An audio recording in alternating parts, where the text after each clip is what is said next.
Suatu hari Nabi Musa nanya kepada Allah. Kan Nabi Musa ini julukannya, panggilannya Kalimullah, orang yang bisa ngomong langsung kepada Allah. Jadi kalau ada butuh apa-apa Nabi Musa mah tinggal miss call Allah. Ya Allah, langsung Allah ngangkat. Ada apa Musa gitu. Kayak kita telepon gitu ya. Nggak bisa ngelihat langsung tapi bisa telepon langsung. Begitu Nabi Musa calling, langsung Allah, ada apa Musa? Gini ya Allah, saya pengen nanya. Jadi Musa sering ngobrol sama Allah. Nanya apa? Saya pengen tahu di antara umat saya itu siapa yang paling rendah kedudukannya di matamu? Yang paling levelnya paling rendah. Kata Allah, itu tuh laki-laki seorang kakek yang buta, yang dia itu masbuknya istiqomah banget dalam sholat. Paling istiqomah dalam masbuk. Gak pernah dia sholatnya tepat waktu, pasti masbuk. Ini orang yang paling istiqomah di zamanmu, Musa. Istiqomah dalam kemasbukan. Asal ada sholat, dia pasti paling belakang, datangnya menjelang salam. Jadi kalau ada yang taruh sendal paling belakang itu pasti dia. Kalau ada salam yang kemudian nanti berdiri lagi, pasti dia. Orang yang selalu masbuk, orang tua buta. Oh, itu orang yang paling rendah. Nabi Musa nyari mana? Oh, si kakek itu yang paling rendah nilainya di mata Allah. Setiap hari dilihat dia masbuk sampai suatu hari ketika selesai sholat orang itu udah nggak ada. Nabi Musa telepon Allah. Allah, Musa ada apa? Itu si kakek kemana? Kok nggak datang? Kata Allah, dia sudah meninggal dan sekarang ada di dalam surga. Nabi Musa heran, ya Allah, gimana ceritanya tuh? Kakek yang nilainya paling rendah, yang nggak ada apa-apanya, yang masbuk sejati, tiba-tiba masuk surga sejak dia meninggal. Apa yang terjadi ya Allah? Allah bilang, ya Musa, suatu hari ketika kakek ini keluar dari masjid, dari tempat ibadah, dia jalan kemudian kesesat gara-gara dia buta, sampai di sebuah tanah yang lapang. Dia menemui seorang laki-laki, kemudian dia bertanya, saya ada di mana sekarang? Laki-laki itu mengatakan, ini kamu sedang berada di tanah lapang, di sebuah lapangan, di sebuah alun-alun. Kemudian kakek ini mengatakan, tidak, sesungguhnya rahmat Allah lebih luas daripada segalanya. Kamu berada di tanah yang luas? Kata dia, tidak, rahmat Allah yang lebih luas. Hanya karena itu, kemudian Allah mengatakan, wahai Musa, sesungguhnya rahmatku mendahului kemarahanku. Sehingga dia masuk surga hanya dengan kalimat, sesungguhnya rahmat Allah lebih luas. Makanya kalau kita nge-tag Allah, nge-mention Allah, libatkan Allah dalam urusan kita, selalu beruntung. Bayangin sekedar mengatakan subhanallahi wa bihamdi subhanallahil azim, langsung Allah sediakan pohon-pohon kurma yang sangat banyak di dalam surga. Begitu kita baca la haula wala quwata illa billah, Allah sediakan kunuz, harta yang ditaruh di dalam sebuah box yang sangat besar, disimpan di bawah arasy Allah Subhanahu wa taala. Mudah sekali. Karena kalau kita melibatkan Allah, yuridullahu bikumul yusra wa la yuridu bikumul usra. Salah kalau orang bilang, aduh gak usah bawa-bawa Allah lah, jadi susah. Enggak. Justru kalau kita bawa-bawa Allah jadi mudah. Karena Allah itu pada dasarnya pengen memudahkan kita, enggak pengen nyusahin kita. Yuridullahu bikumul yusra wa la yuridu bikumul usra. La yukallifullahu nafsan illa wus'aha. Sampai ketika turun ayat ittaqullaha haqqa tuqatih, bertakwalah kepada Allah sebenar-benar takwa. Para sahabat kemudian ngeluh, ya Rasulullah, kami nggak sanggup kalau sebenar-benar takwa. Terus gimana? Turun lagi ayat di surat At-Taghabun, fattaqullaha mastata'tum. Kalau nggak bisa sebenar-benar takwa, ya udah bertakwa semampu kalian aja. Coba lihat, Allah memudahkan urusan hambanya, sehingga kalau kita melibatkan Allah, maka insya Allah Allah akan memudahkan urusan kita. Kisah lagi, mungkin ada 2 atau 3 kisah lagi, bukti bahwa kalau kita melibatkan Allah itu mudah. Ada seorang nenek di zaman Nabi Musa, sudah menikah sekian puluh tahun belum dikaruniai anak. Datang kepada Nabi Musa, ya Nabi Allah, ada apa nek? Saya mau minta tolong. Ya, saya itu udah nikah sekian tahun tapi belum dikaruniai anak. Sedangkan engkau bisa bicara langsung dengan Allah. Boleh nggak saya minta tolong? Minta dong ke Allah, ya Allah beri saya 1 orang anak saja. Oh baik nek, nggih, gitu kata Nabi Musa. Telepon, ya Allah. Allah bilang, ada apa Musa? Ini nih, Ada nenek-nenek minta diberikan anak 1 orang aja katanya, karena dia tidak punya keturunan. Apa kata Allah? Ya Musa, bilang kepada nenek itu bahwa takdirnya dia tidak akan punya anak. Itu sudah takdir. Kemudian Nabi Musa bilang, Nek, sabar ya. Kata Allah, oh ya, udah ada jawaban dari Allah, udah ada. Gimana jawabannya? Takdir nenek mah gak akan punya anak. Oh gitu. Ya sudah, assalamualaikum, waalaikumsalam, pulang. Sepanjang jalan sampai di rumah dia mengatakan, ya Rahim, ya Rahim. Memang takdir saya tidak akan punya anak, tetapi Engkau Maha Rahim, beri saya anak ya Rahim. Jadi dia ngeyel gitu. Terus saja minta sama Allah dengan bahasa yang lembut, ya Rahim, ya Rahim. Besok datang lagi ketemu Nabi Musa, assalamualaikum, waalaikumsalam. Nenek yang kemarin, ada apa nek gitu? Sama Nabi Musa masih yang kemarin gitu. Apaan? Minta dong ke Allah lagi supaya dikasih anak. Lah kan udah kemarin katanya takdirnya gak akan punya anak.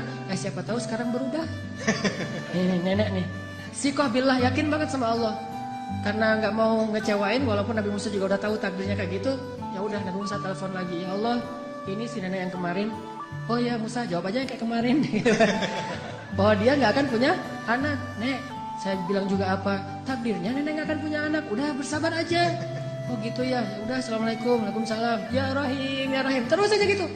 Datang lagi nenek yang sama, nek, sama jawabannya. Belum ngomong juga udah dikasih tahu jawaban. Tapi kata nenek, coba minta lagi, mudah-mudahan Allah udah mau ngasih sekarang. Ya Allah, nenek yang kemarin datang lagi. Wahai Musa, takdirnya gak akan punya anak. Nek, memang udah takdirnya kayak gitu. Sabar aja. Gimana tuh caranya nek?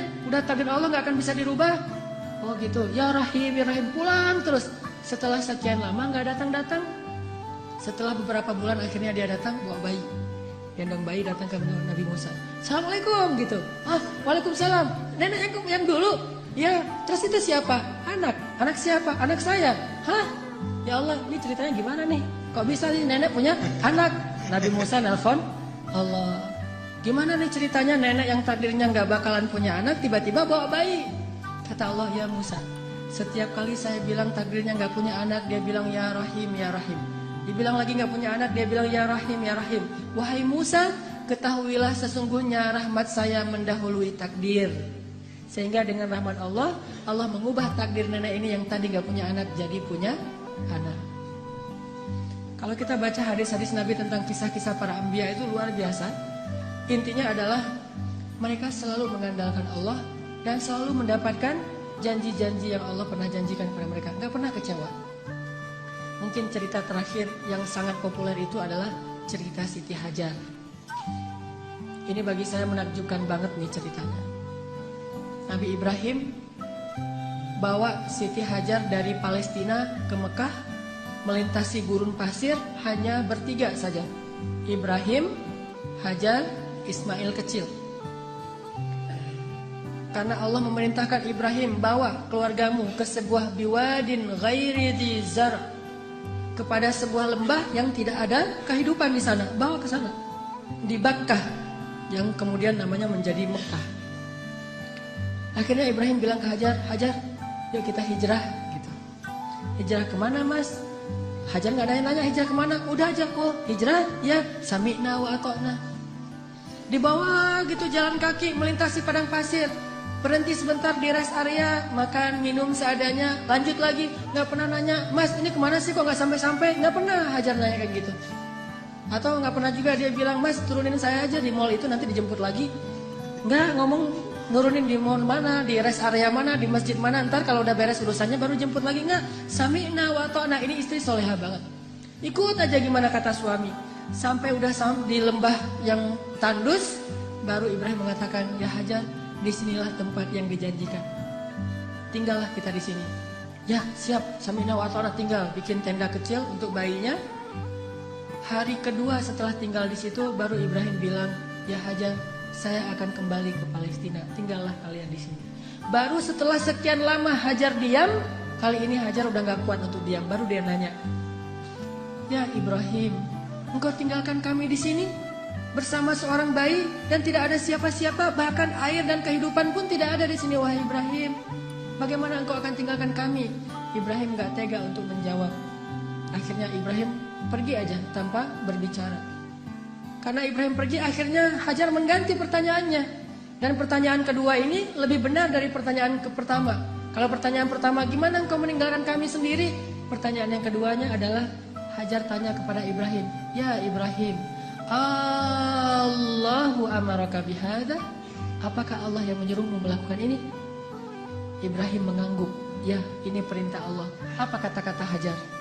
La yudayyi'anallahu idzan. Kalau begitu, pergilah wahai suamiku, Allah tidak akan mengecewakan kami. Ini namanya keep the faith. Kalau udah libatin Allah, berubah semuanya. Kalau tadi khawatir, galau, sedih, takut, tapi begitu nanya, Allahu amaraka bihada? Apakah yang menyuruh kamu melakukan ini wahai Ibrahim? Ya, kata Ibrahim, la yudayyi'anallahu idzan. Kalau gitu pergilah wahai suamiku, Allah tidak akan mengecewakan kami. Jadi kalau ada suami pergi tiba-tiba, kemana mas? Itu pertanyaannya salah, nggak usah dijawab. Tapi kalau nanyanya, mas ini Allah yang nyuruh, ya oh pergi aja. Gak apa-apa juga sebulan, setahun, Allah tidak akan mengecewakan kami. Kemana ternyata? Ikut taklim, ikut mungkin ada itikaf di mana. Kalau Allah yang nyuruh, maka istri akan tenang. Tapi kalau bukan Allah yang nyuruh, ini kenapa mas kok pergi? Allah yang nyuruh, bukan tuntutan sosial media. Ada yang lagi harus saya selesaikan, ada yang jadi selebgram, saya pengen deketin. Ini baru namanya perlu khawatir. Tapi kalau Allah yang nyuruh, insya Allah aman. Pergilah Mbak Ibrahim, Allah gak akan ngecewain kami. Ibrahim pergi, kemudian kita tahu adegannya, ternyata kehabisan air, Ismail nangis-nangis, Hajar lari antara Safa dan Marwah. Allah gak mengecewakan mereka dan memberikan air yang tidak pernah berhenti mengalir sampai hari ini. Dan itu air mukjizat banget loh. Gimana mukjizat? Kalau lagi banyak jamaah haji atau umroh di Mekah, air itu tidak akan kekurangan. Setiap hari orang minum air Zam-Zam.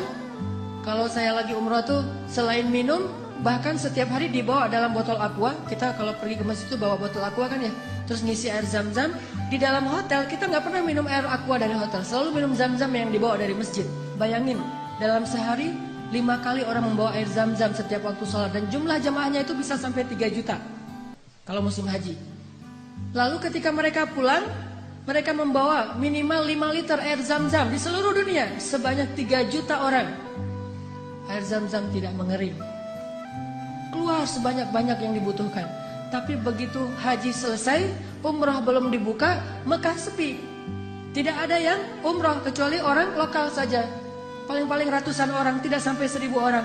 Tapi walaupun yang datangnya sedikit, yang minumnya sedikit, air Zam-Zam tidak membanjiri kota Mekah. Ini namanya berkah. Kalau butuh banyak keluar banyak, kalau butuh sedikit keluar sedikit.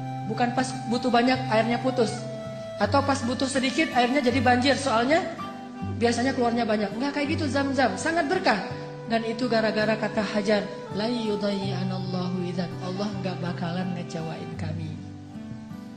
Maka teman-teman, ayo kita belajar melibatkan Allah dalam urusan kita. Ada masalah dikit, oh serahin sama Allah sambil berikhtiar. Tapi jangan bergantung kepada ikhtiar. Ikhtiar hanya sebuah kewajiban kita yang diperintahkan Allah. Tetapi hati kita tidak boleh bergantung kepada ikhtiar. Hati kita bergantung di langit kepada Allah Subhanahu wa ta'ala. Andalkan Allah, maka kita tidak akan kecewa insya Allah.